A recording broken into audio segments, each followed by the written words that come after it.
This is Behind the Mic with Kirkus Reviews, where the subjects are audiobooks and the actors who narrate them. I'm Jo Reed, and I am so happy I am joined by Laura Rossi, who is here to give us her earphone special. Hi, Laura. How are you? Hi, Jo. I'm terrific. Happy summer. Happy summer to you, too. I think it's my favorite season. I love summer. Spring might be a little bit higher on my top list, but summer's a close second. So, if you're a first-time listener, what Laura does is she talks about an earphones winner she's listened to, one that she's listening to now, and one that she's about to listen to, the next one on her list. So, Laura, what are the 3 books we're going to talk about? Thanks, Jo. I love doing these Earphones Award episodes. They're kind of our signature. You and I have been doing them for a long time. So my 3 audiobooks are 3 very different books that I'm so excited about. The audiobook I already listened to is The Land and Its People by David Sedaris, narrated by David Sedaris. The audiobook I am currently listening to is Via Coco by Andrew Sean Greer, and that is read by Edoardo Ballerini. And my third title is Like This But Funnier by Hallie Cantor, narrated by Helen Laser. So let's go. We're going to begin with The Land and Its People, written and narrated by David Sedaris. Tell us about it. I am going to dive right in. And one of the things I'm going to put in at the top of our conversation is I have a little bit of a theme, which is not my usual episode vibe, more Michelle Cobb, as you know, another regular contributor. But all 3 of my audiobooks take us somewhere. So the first title, The Land and Its People by David Sedaris, is its signature David Sedaris, and he takes us through many stories and scenarios in this collection of essays. But the overarching theme that I wanted listeners to take away is you really feel as if you were at a live David Sedaris show when you're listening to this audiobook. Parts of the audiobook were recorded live. And so you're getting a transporting journey where you feel like you're in the audience and just enjoying the humor almost live. And I was actually at a David Sedaris performance, I think in the fall. So it wasn't a part of this book. By now, the book had been done. And a number of essays that he reads for the book, he read for us as well. But I can attest, it is like being at a David Sedaris performance. I'm glad you agree, Jo. I have not had the pleasure yet of being able to attend a live show, but I have listened to, many of his audiobooks and live recordings, and he is actually one of my go-to audiobook picks when we do our Earphones Award episodes. He is just such a wonderful performer, and of course, he's such a gifted writer. So I love that I can return to him when he's got a new audiobook out and we can put it on one of our episodes. So this collection, really, I feel like I'm agreeing with many of the reviews, including the Kirkus review, that it really is a refreshing listen. He is at his best. Both critics and fans love this collection. The pacing is great. The laughing, you're kind of laughing along with the laugh track.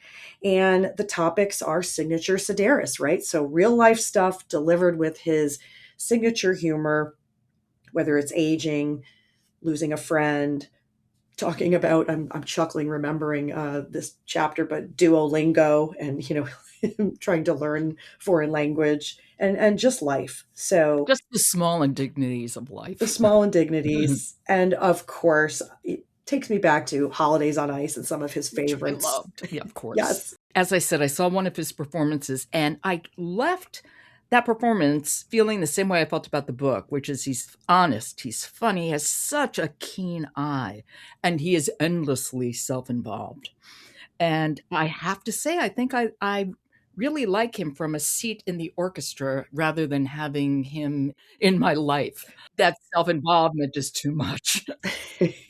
Doses of David Sedaris need to be measured out. I completely agree.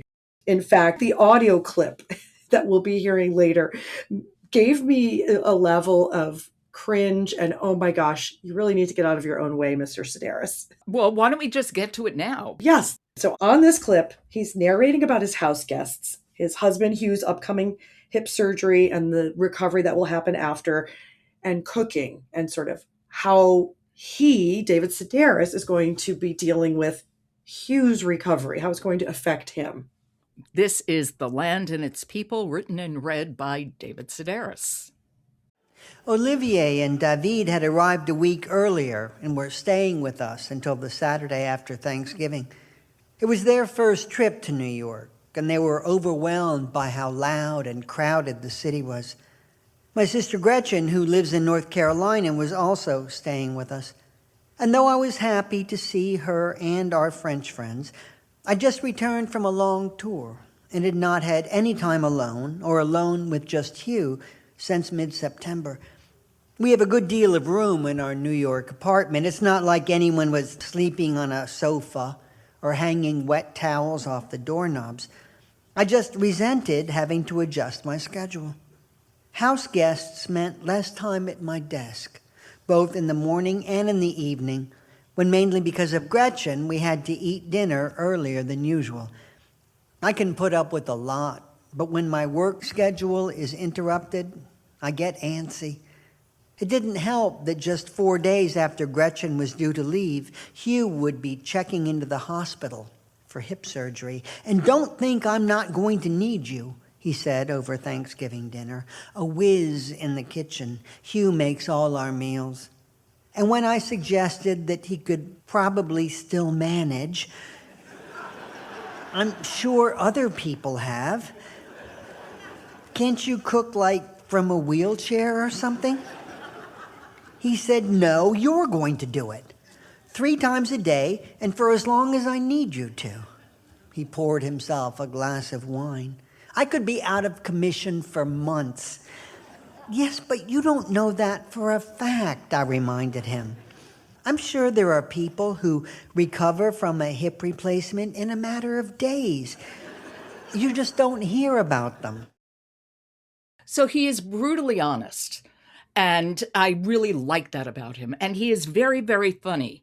But he also, we come to learn almost immediately, actually paid for Hugh's brother to come and actually take care of him while he was in recovery from hip surgery. For me, I thought, ouch. That was the word that I kind of blurted out, that's not what you do. And so, yes, there is a level of tolerance that some can have around the topic of David Sedaris. And then no, I mean, but I love his honesty about it. I do too.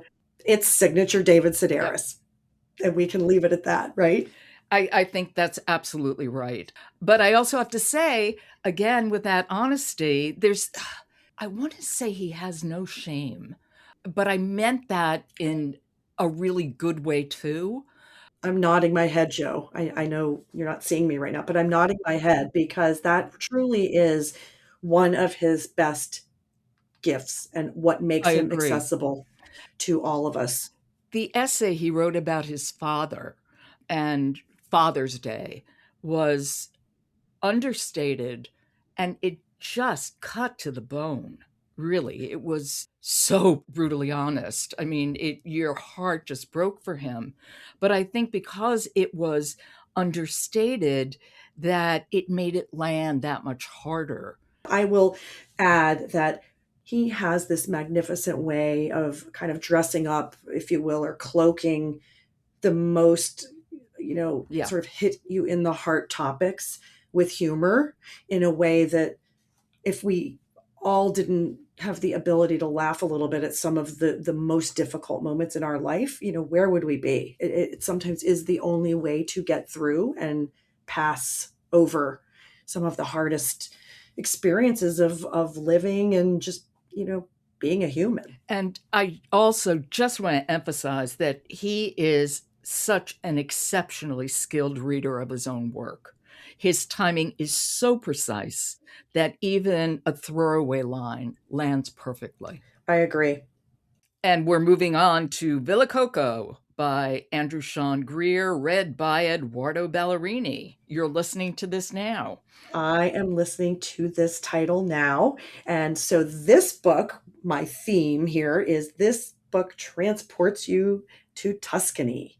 And as we talk about it, Joe, I'm going to try my best to use a little bit of my very little bit of Italian. So unlike Edoardo, who is bilingual in English and Italian, I'm going to not do a great job with some of my pronunciations, but I know you'll smile and indulge me. So the other bit about this title is I was just in Europe on a little trip with my daughter, and we were in Provence. So we weren't in Italy, but I knew that I wanted to listen to this book on part of our travels home. And it's just been fun to kind of stay in Europe. So let's start with, of course, Edoardo Ballerini, a master.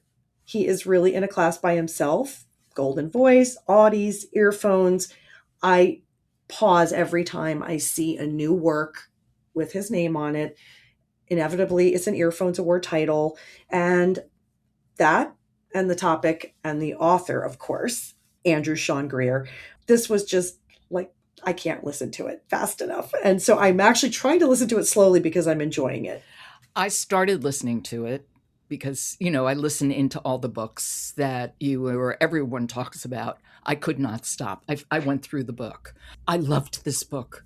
I love it so much. I feel like I don't have the words to express how brilliant I think Edoardo is reading this really lovely book by Andrew Sean Greer. He is exceptional, exceptional. He makes this effortless. It's an incredibly demanding performance. He moves among generations, accents, and personalities with such ease that every character feels fully realized. And I was just picturing it in my mind. I knew I had a photo in my mind about what each character looked like. And it was really listening and just watching the movie on spool. I agree, Joe. Edoardo truly transports you to the place. He brings you in. You are smelling the smells, seeing the paint, on the little train station. When you're in Villa Coco, you're really there. I agree. You see and feel and smell the food. You get a sense of the characters standing before you. And the differentiation for the narration for each character, plus the accents, and then his delivery, right? I can't ever say this is Edoardo's best narration because I think every time I listen to him, that ends up being my takeaway. But this pairing for this particular book, it's really, I think it's a next level performance for him. And that is not something I say lightly. I absolutely agree with that, Laura. I think Andrew Sean Greer writes with such warmth and such wit, and Edoardo seems so attuned to the rhythm of the prose. It never felt for a moment like he was performing at the listener. He simply drew me in to this wonderful, eccentric Tuscan world. Yes, and the journey we take throughout the book, I have not finished it yet, but I loved the book Less, that Andrew Sean Greer's Pulitzer Prize winner, et cetera, et cetera. And so I love him as an author. So Edoardo took Andrew's beautiful writing and expanded it in a way that made this book come alive. I agree. It was magic. It really was magic for me. I don't re-listen to audiobooks. Very rarely. There are one or two, but boy, this could be three. This really could be three. It gave me such pleasure. I agree with you, Joe.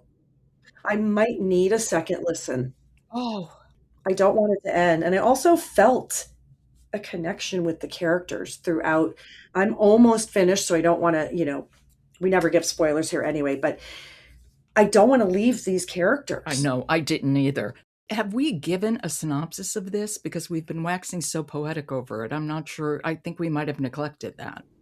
We did not. And so I'm happy to do that. I also want to say the rare occurrence that's happening right now, listeners, is usually the first title in my trio of Earphones Awards is the book that we speak about the longest.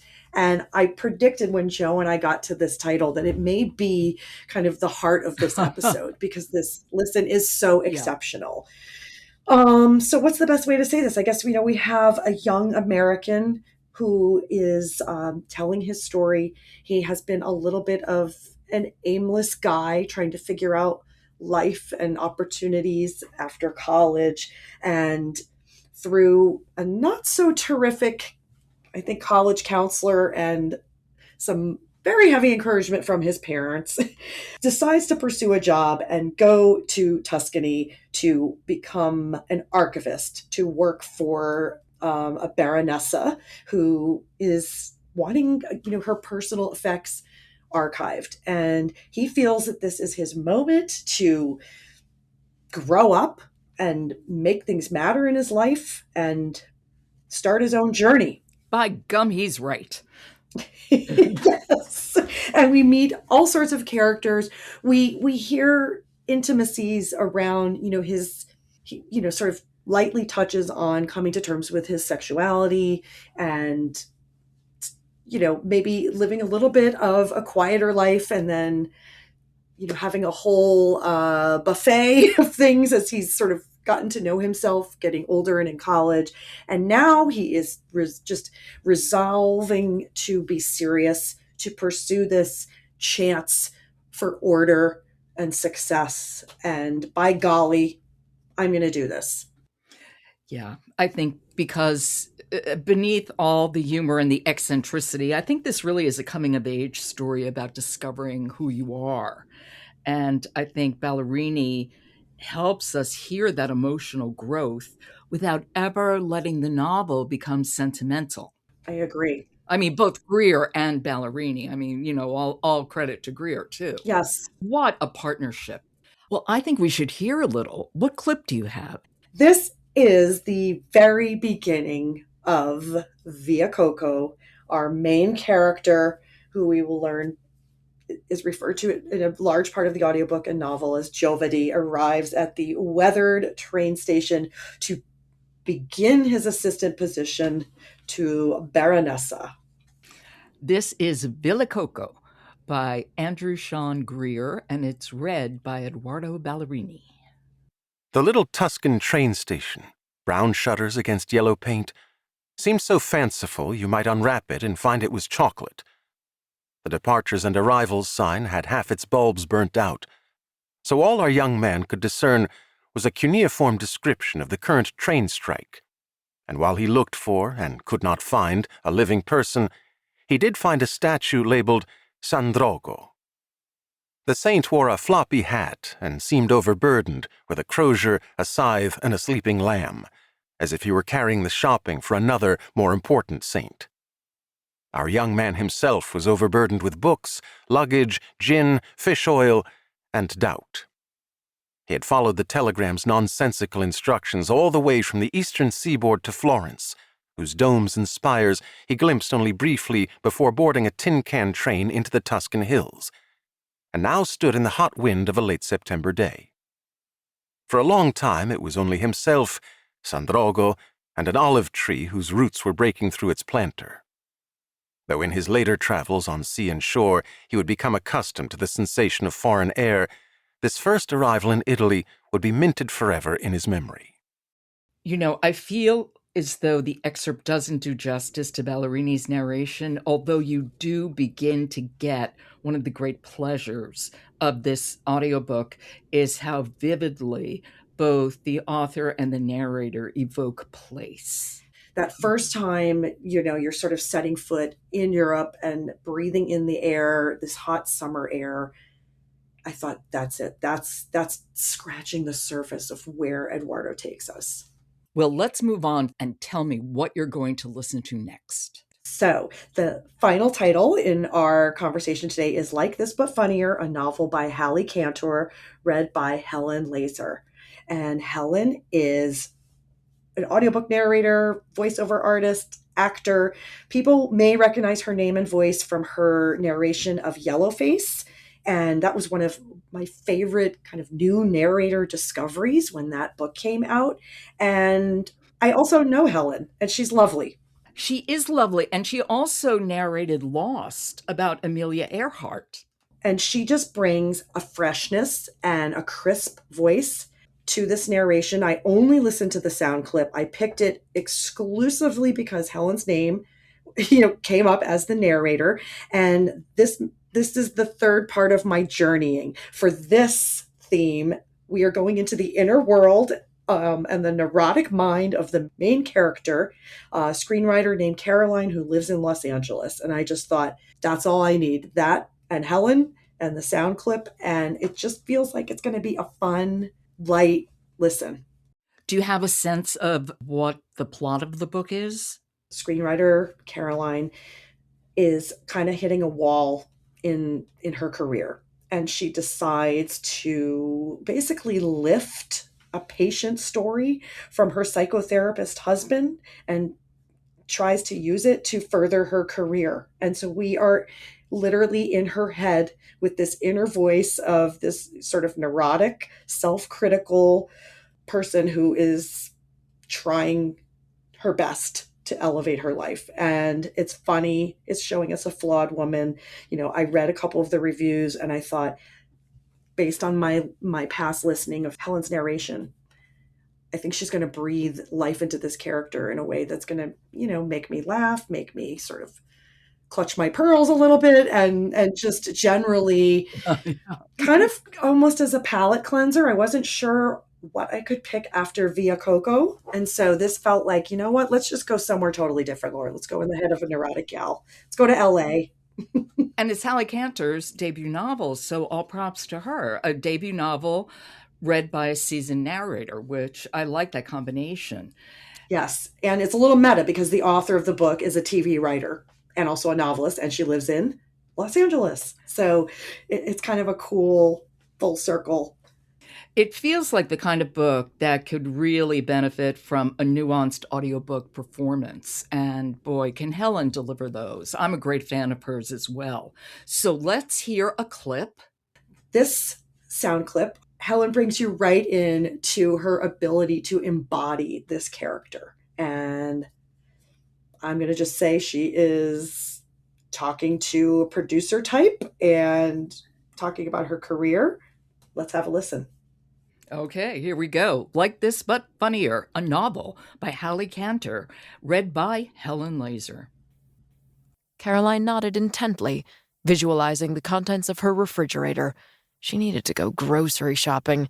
Scrambled eggs for lunch couldn't possibly be healthy this many days in a row.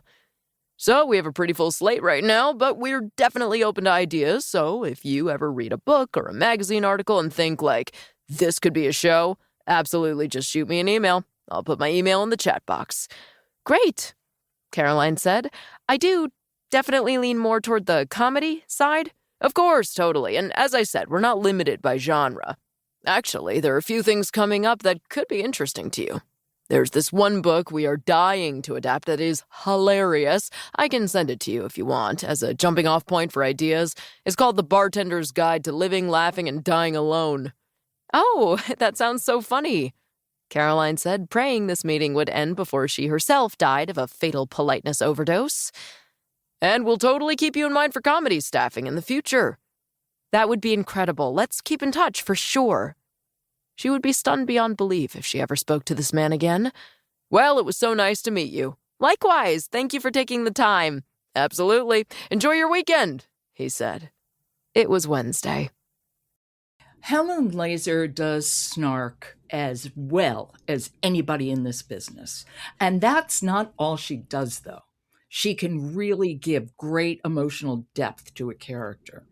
But boy, can she give you snark. She can, across kind of all types of genres. I do like funny. And so, again, Helen's delivery is like the other narrators we talked about. For her skill set, she's precise and she nails it. Yeah, she's a great, great narrator. So until next time, Laura, it's always a pleasure. The pleasure's all mine, Joe. Thanks for having me. You've been listening to Behind the Mic with Kirkus Reviews. We drop on Thursday, and if you follow us, we will appear in your feed like magic. And while you're at it, you need to follow Fully Booked by Kirkus Reviews. Fully Booked is the podcast for book lovers. Every Tuesday, host Megan Labrise brings you author interviews, industry insights, and recommendations from the bestseller list. Find your next great book on Fully Booked by Kirkus Reviews. And then stop by kirkusreviews.com to check out reviews for both print and audiobooks. Behind the Mic is produced by Jessica Lockhart. Michelle Cobb, Stephen Cummings, Leslie Fine, Alan Minskoff, Alex Ritchie, Laura Rossi, Laura Simeon, and Kendra Winchester are our contributors. Jennifer Dow is our editor with assistance from Alicia Langerman, and Tom Beer is the executive producer. The music is William Ross Chernoff's Nomads 4-Way, and I'm your host, Joe Reed. Good listening.